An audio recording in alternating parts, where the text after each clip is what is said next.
Gold, trusted gold buyers. మీరు తాకట్టు పెట్టిన బంగారాన్ని విడిపించి ఈ రోజు ఉన్న మార్కెట్ ధరకు కొనబడను.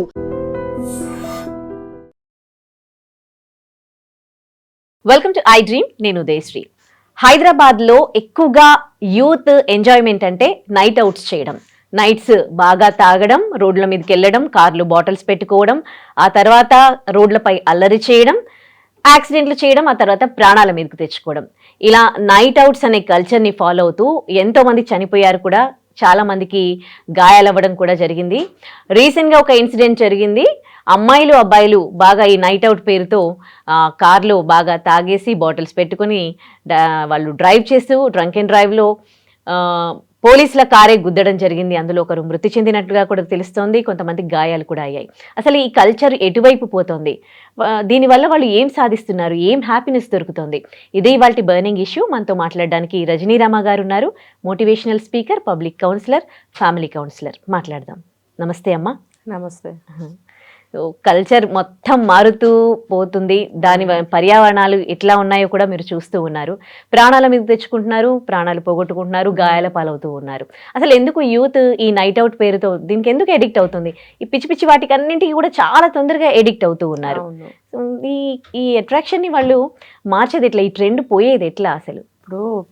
ఇప్పుడు ఒక 10-15 రోజుల నుంచి గణేష్ నిమజ్జనాలు జరుగుతున్నాయి. ఫర్ ఎగ్జాంపుల్ తీసుకుంటే కనుక, ఇప్పుడు స్వామిని తీసుకొచ్చేటప్పుడు డప్పులతోటి మ్యూజిక్ తోటి తీసుకొస్తారు, అదొక ఆనందం.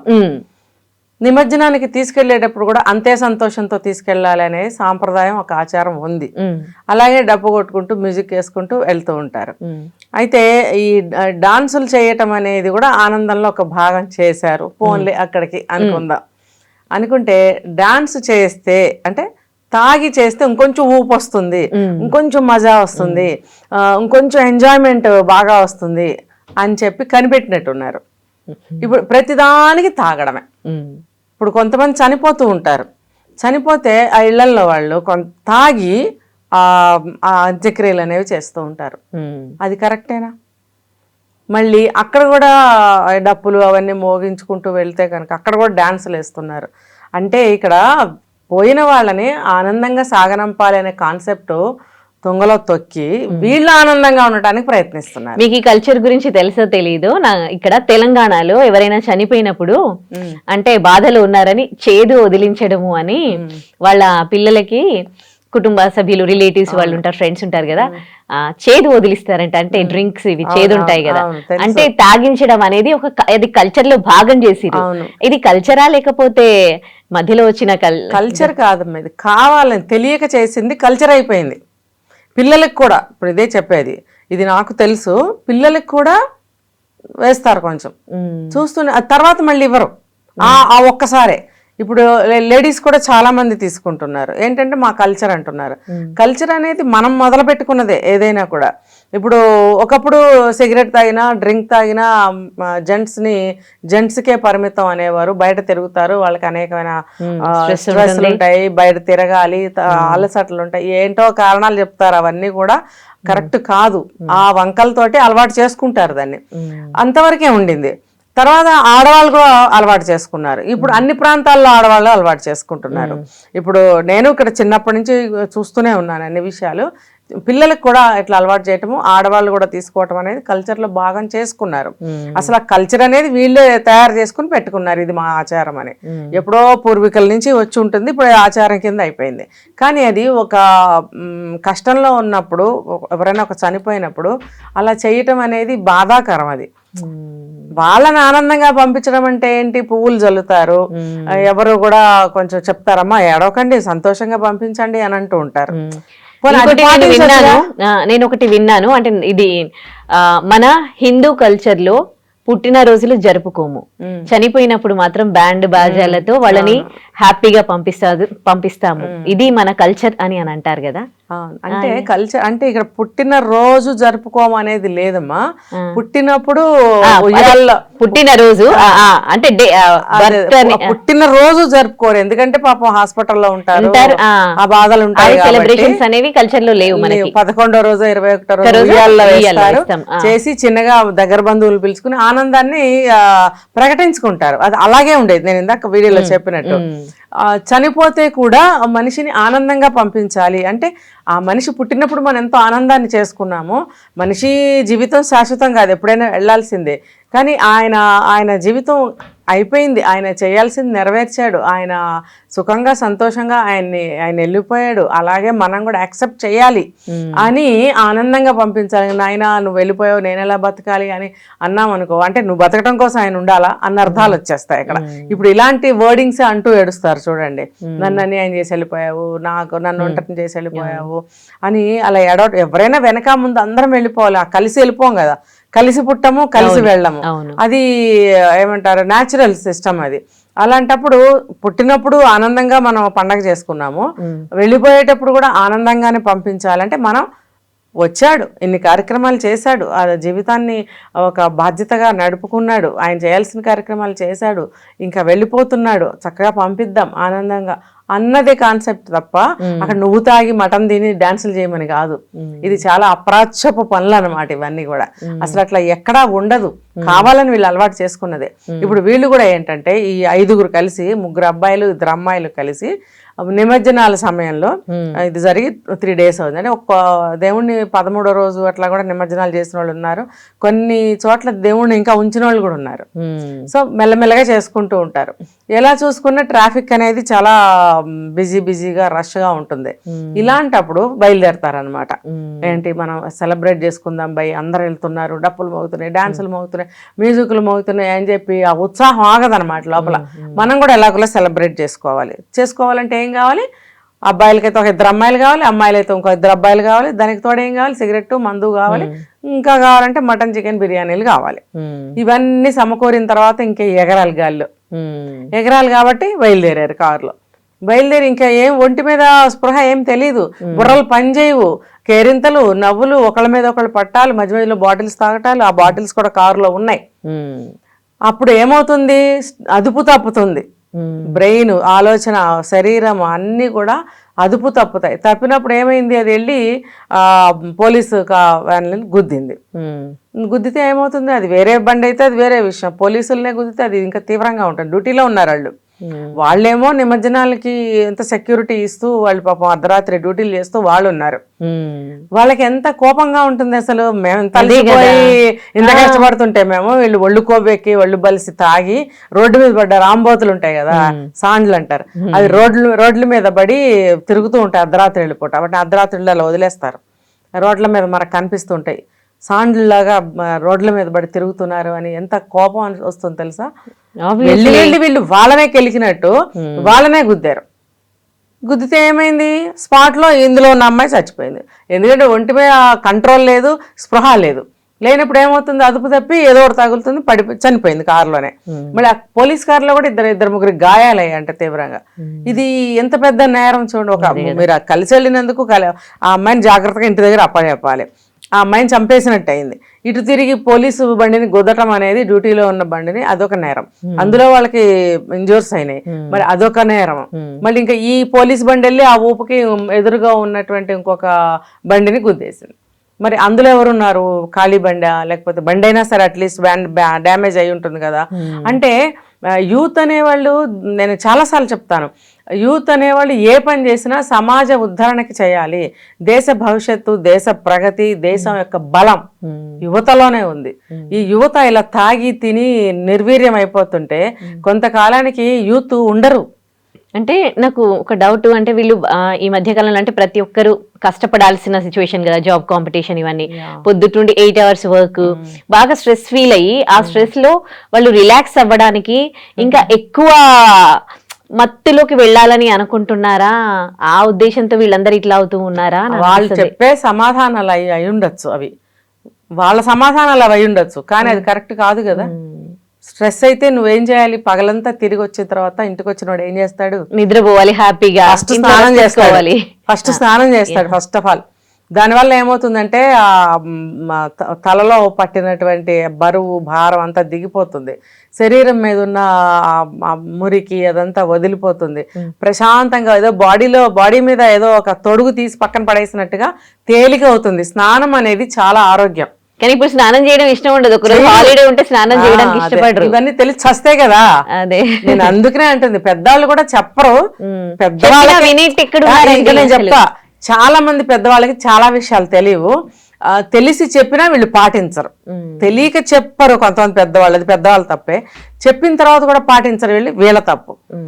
ఒళ్ళు బద్ధకం అనమాట. ఆ బట్టలు 2-3 రోజులైనా విప్పరు, స్నానాలు చేయరు, పరమ దరిద్రంగా పరమ నీచంగా ఆ బట్టలు కూడా తోలుగా అయిపోతాయి అన్నమాట. అవే వేసుకుని ఆ పానీపూరి బండ్ల దగ్గర, అదేంటి చాటు బండ్ల దగ్గర, ఇంకా చెప్పాలంటే డ్రింక్ చేసే దగ్గర, అన్ని దగ్గర ఇంకా వాటితోనే నడుపుతారు. ఏదో ఒంటి మీద ఒక బట్ట ఉంది భయ్ మాకు చాలు కదా అంతే. మళ్ళీ వీళ్ళే అన్నెసరీగా పెద్ద పెద్ద షాపింగ్ మాల్స్కి వెళ్ళి ఊరికి బట్టలు కొంటూ ఉంటారు. అవి ఎప్పుడు వేసుకుంటారో అర్థం కాదు. అంటే డబ్బు ఎలా వేస్ట్ చేయాలి, ఎలా, అది కూడా షాపింగ్ చేయటం కూడా ఒక ఎంజాయ్మెంట్లో ఒక భాగమే వాళ్ళకి. 2-3-4 కలిసి షాపింగ్కి వస్తారు చూడండి, ఫ్యామిలీతో చాలా తక్కువ మంది వస్తారు షాపింగ్కి, అబ్బాయిలు కానీ అమ్మాయిలు కానీ. వాళ్ళు ఒక గ్రూప్గా వస్తారు. ఈ అమ్మాయి ఆ అబ్బాయికి సెలెక్ట్ చేస్తుంది, ఆ అబ్బాయి ఈ అమ్మాయికి సెలెక్ట్ చేస్తాడు. వాళ్ళు కేవలం ఫ్రెండ్స్ మాత్రమే అయినా కూడా అంత ఇంపార్టెన్స్ ఇచ్చుకుని అలాంటి షాపింగ్లు చేయటం అనేది థ్రిల్లింగ్ కోసము, టైం పాస్ కోసము, ఏదో సరదాగా తిరిగాం కదా కాసేపు, ఎంజాయ్మెంట్ అంతే తప్ప ఇంకోటి ఏం లేదు. ఇంకా అమ్మాయిలైనా అప్పుడప్పుడు కాస్త మంచి బట్టలు వేసుకుంటారు, ఆ అబ్బాయిలు అసలు వేసుకోవట్లేదు, చూస్తున్నా నేను, వేసుకోరు. మరి వీళ్ళకి ఏంటంటే ఇప్పుడు ఇలా తాగి తిరగటం అనేది ఇది ఒక ఆనందం. మేము అలసిపోయాము, అదయింది ఇదయింది, మేము స్ట్రెస్ దింపుకోవాలి, ఇవంతా కూడా ఏమంటారంటే అంత సాకు. వీళ్ళకి ఆనందం అనేది ఇందులోనే ఎందుకు దొరుకుతుంది అంటే ఇంకా వేరే ఆప్షన్స్ వీళ్ళకి కనిపించట్లేదా? అసలు ఒకప్పుడు ఎట్లా ఎంజాయ్ చేసేవాళ్ళు, అంటే ఆనందాన్ని ఎందులో వెతుక్కునేవాళ్ళు, ఇప్పుడు ఎందుకు వీళ్ళు దీంట్లో వెతుక్కుంటున్నారు? లైఫ్ స్టైల్ మారిపోయింది ఉదయ. ఇప్పుడు ఏంటంటే సాఫ్ట్వేర్లు వచ్చాయి, డబ్బులు వస్తున్నాయి, డ్రింక్స్ వచ్చేసాయి, ఇవి బాగా పాడు చేసేసాయి మనిషిని. ఇప్పుడు ఎక్స్ట్రాగా మనకి మొబైల్స్ వచ్చాయి, దాంట్లో సకలం యూనివర్స్ అంతా అందులోనే ఉంది. ఉన్నప్పుడు వాళ్ళకి ఇంకా వేరే అవసరం ఏమి ఉండదు.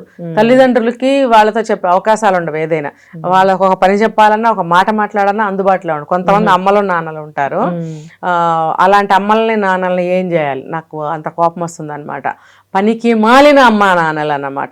మా అబ్బాయి కష్టపడుతున్నాడు, ఒకసారి పిలవండి అంటాం అనుకోండి, సిస్టమ్ ముందున్నాడు, లేకపోతే అలిసిపోయి పడుకున్నాడు, ఇలా వంకలు పెట్టి వాడిని బయటికి రానివ్వరు. ఇప్పుడు ఎందుకు దూరం అవుతున్నాయని మీరు అడిగారు కదా, జీవితానికి, జీవనానికి, విషయాలకి దూరంగా పెడుతున్నారు కొంతమంది పేరెంట్స్. అది వాళ్ళకి బాగోదా? హాయిగా ఉంటుంది. ఇప్పుడు బాధ్యత లేకుండా, ఏ విషయాన్ని పట్టించుకోకుండా, ఇప్పుడు 10 పనులు చెప్తే ఎలా ఉంటుంది, ఒక పనే చెప్తే ఎలా ఉంటుంది. ఇవన్నీ బాధ్యతలన్నీ కూడా వాళ్ళకి బర్డెన్గా ఉంటాయి. సో వాళ్ళకి ఏదో ఒకటి నమ్ముకున్నది, ఏదో సిస్టమ్ ముందు కూర్చొని కొట్టుకోవడం అనేది అలవాటు. అదే ఇష్టమో అదే అలవాటు. ఆ నిక్కరు షర్టు మార్చుకోక్కర్లేదు, అక్కడే కూర్చోవచ్చు. మరి ఇవన్నీ నేర్పితే వాళ్ళకి బర్డెన్ పెరుగుతుంది. అందుకని వాళ్ళు రారు, వీళ్ళు చెప్పరు. వీళ్ళు చెప్తేనైనా బలవంతంగానైనా వస్తారు వాళ్ళు, కానీ అసలు వీళ్ళు చెప్పరు. మా అబ్బాయి సిస్టమ్ ముందున్నాడు, అమ్మాయిలైనా సరే నిద్రపోతున్నాడు, లేకపోతే వర్క్లో ఉన్నాడు, ఇవన్నీ పేరెంట్స్ చెప్పే సాకులు. ఎంత వర్క్ ఉన్నా సరే, రేపొద్దున పెళ్లి చేసుకుంటావు, నీకు పిల్లలు పుడతారు, నీ భార్య వస్తుంది, అప్పుడు సంసారం మొయ్యవా? అప్పుడు కూడా మీరే వెళ్ళి వాళ్ళ సంసారం చేస్తారా? చేయరు కదా. మరి అప్పుడు చేసుకుంటాడు, ఇప్పుడు మీరు ఎందుకు వదిలేస్తున్నారు? వాళ్ళ జీవితం రేపొద్దున బాగుండాలి అని అంటే చిన్నప్పటి నుంచి వాళ్ళకి అన్ని బరువు బాధ్యతలు నేర్పాలి. ఇప్పుడు చెప్పాలంటే నిజానికి పెళ్ళిళ్ళు అయిన తర్వాత పని నేర్పినా నేర్పకపోయినా పెళ్ళిళ్ళు అయిన తర్వాత వాళ్ళు మనకేం చెయ్యరు, వాళ్ళే చేసుకుంటారు, వాళ్ళకే బెనిఫిట్. అలాంటప్పుడు మీరు వాళ్ళ జీవితాలు బాగుండాలి. ఇప్పుడు విడాకులు అవుతున్నాయి, కొట్టుకుంటున్నారు, తన్నుకుంటున్నారు, అన్నీ కూడా ఎక్కడ వస్తున్నాయి, చాలా సమస్యలు వస్తున్నాయి. ఇవన్నీ రాకుండా ఒక మంచి పద్ధతిలో మీరు ఒక బాధ్యతగా పెంచారనుకోండి, ఆ బాధ్యత వాడిని నిలబెడుతుంది, వాడి జీవితాన్ని నిలబెడుతుంది. కరెక్ట్.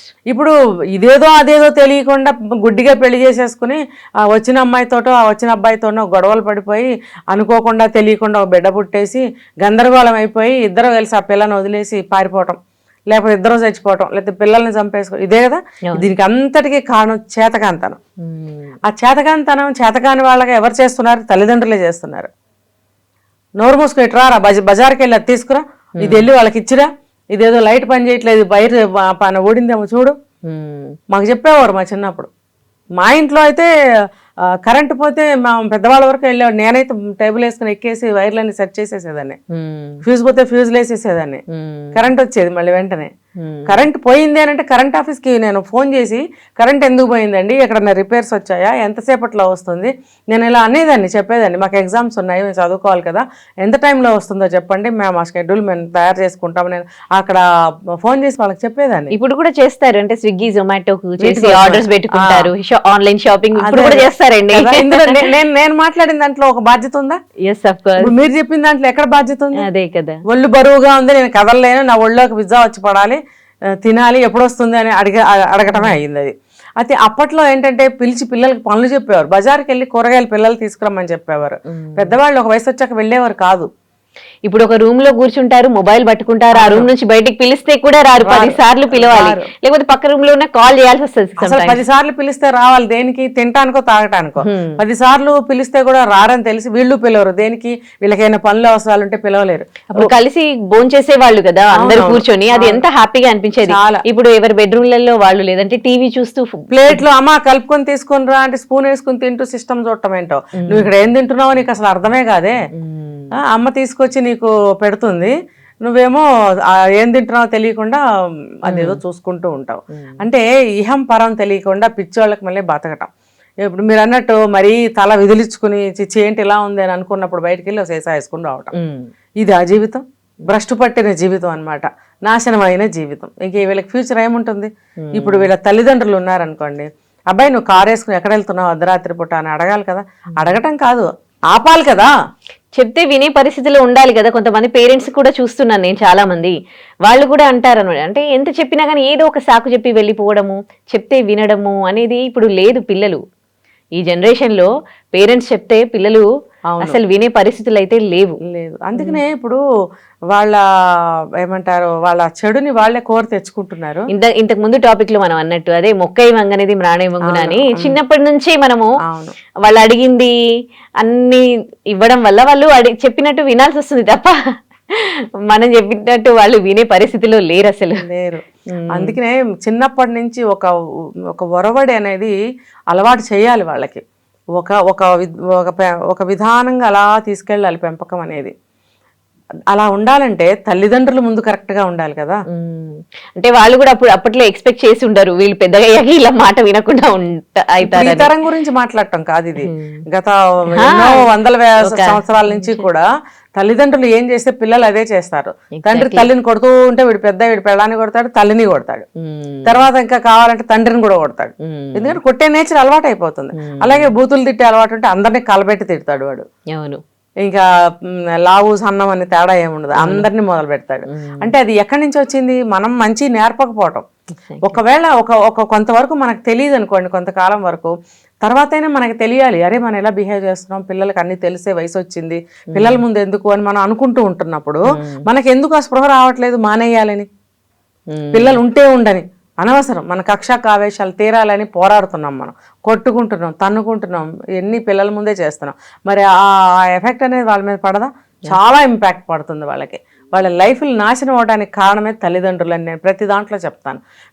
అంత పెంపకం 100% బాగా పెంచిన తర్వాత కూడా బ్రహ్మాండంగా సెటిల్ అయ్యాడు, బాగా ఉద్యోగం చేసుకుంటున్నాడు, మంచి పేరు వచ్చింది అన్న తర్వాత కూడా పాడవుతారు కొంతమంది. ఎందుకంటే పెద్ద అయిన తర్వాత తను ఇంకొక దానికి అలవాటు పడితే కనుక ఆ చెడు అనేది తల్లిదండ్రులు కారణం కాదు, అది కంప్లీట్గా తనదే. ఎందుకంటే 25-30 ఏళ్ళు వచ్చిన తర్వాత ఇంకా నువ్వు చెప్పాలి కానీ నీకు ఇంకొకరు చెప్తూ ఉంటారా? ఏబిసిడీలు ఫస్ట్ క్లాస్లో ఎల్కేజీలో నేర్పిస్తారు, నీకు చదువు ఉద్యోగంలోకి వచ్చిన తర్వాత ఏబిసిడీలు నేర్పిస్తారా? అది అప్పుడే ఫండమెంటల్స్ అనేవి అప్పుడే నేర్పిస్తారు ఏదైనా కూడా. నువ్వు పెద్ద అయిన తర్వాత నువ్వు చెడిపోతాను, నేను దారి తప్పుతాను అంటే అది నీ కర్మ, దానికి తల్లిదండ్రులు బాధ్యులు కారు. కానీ కొంతమంది అంత వయసు వచ్చినా కూడా తల్లిదండ్రులు చెడు మార్గంలోనే వాళ్ళని నడిపిస్తూ ఉంటారు, ఎంకరేజ్ చేస్తూ ఉంటారు. అలాంటప్పుడు కూడా పిల్లలు ఇట్లా జరగడానికి కారణం ఉంది.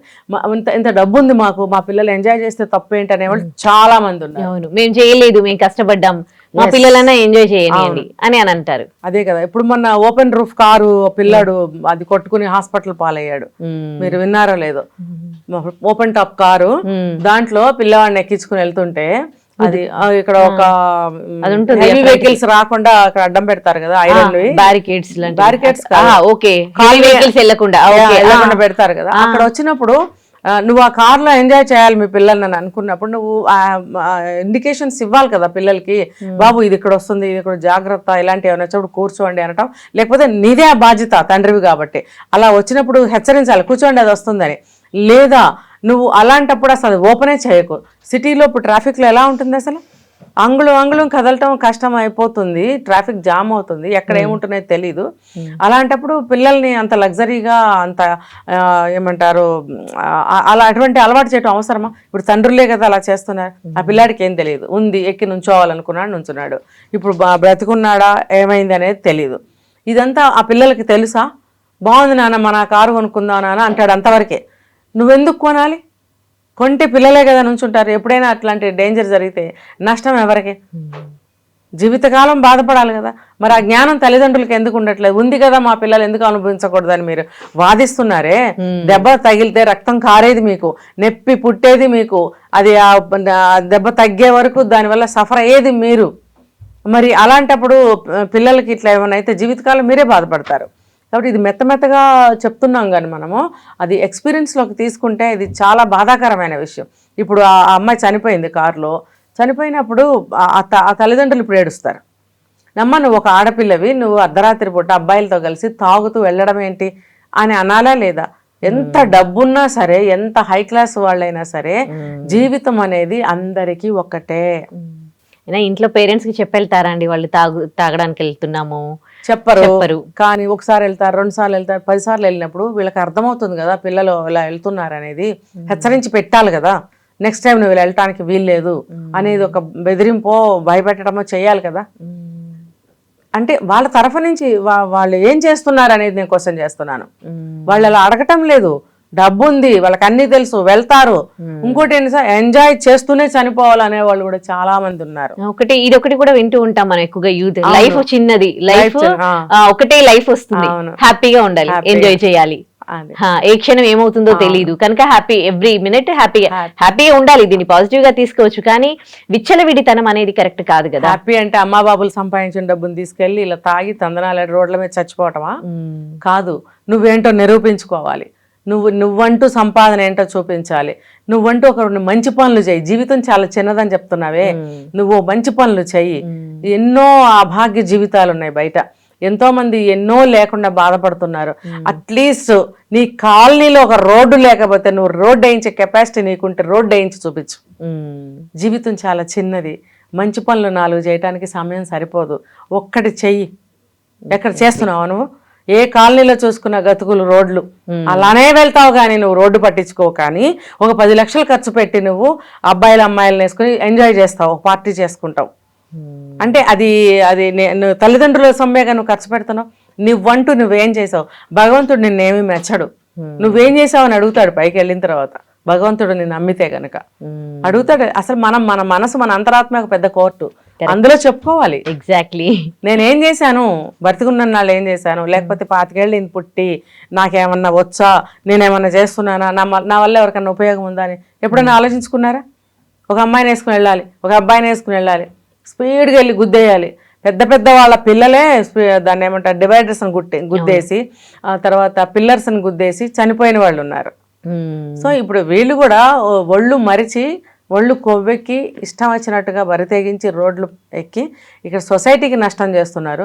చక్కగా వాళ్ళ డ్యూటీ వాళ్ళు చేసుకుంటుంటే పోలీసుల్ని వాళ్ళకి ఇబ్బంది చేశారు. ఇదంతా కూడా చాలా పరిణామాలు చాలా తీవ్రంగా ఉంటాయి యూత్ ఇలా ఉంటే కనుక. ముందు చట్టాలు కూడా మారుతాయి, మారకుండా ఏముండవు. తప్పు తప్పే. ఇప్పుడు బయట కంట్రీస్ చూసుకుంటే తప్పే అంటున్నారు, ఇక్కడ కూడా ఎందుకు తప్పు కాదు, తప్పే అంతే. కాబట్టి అవన్నీ చర్యలు ఉంటాయి వీళ్ళకి. హ్యాపీగా ఉండాలి కానీ ఏది అతి చేయకూడదు, అతి చేస్తే ఇలాగే ఉంటుంది అనే దానికి వీళ్ళే ఉదాహరణ. ఎనీవే ఇలాంటివి మళ్ళీ రిపీట్ కావద్దని కోరుకుందాం. థ్యాంక్ యూ అండి. And don't forget to subscribe to iDream. And for more videos, please subscribe to iDream. Please subscribe to iDream. Please subscribe iDream. And please subscribe to iDream. For more videos, subscribe to iDream. please like, share and subscribe to the channel. Congratulations, iDream. Subscribe to iDream. Subscribe to iDream. So subscribe to iDream Media. iDream ki iDream team andarki huge congratulations. Please subscribe iDream Media. Please subscribe to iDream. Subscribe iDream. Please subscribe to iDream. I dream అంటే నా కళల ఛానల్ను subscribe చేసుకున్న నోరు తిరుగుతలేదు. మీరైతే గంట గుర్తు కొట్టండి. For more such videos, please subscribe to iDream. Subscribe to iDream. Please subscribe to iDream. Please subscribe iDream Media. Please do subscribe to iDream. Please subscribe to iDream Media. For best entertainment and information, please subscribe iDream.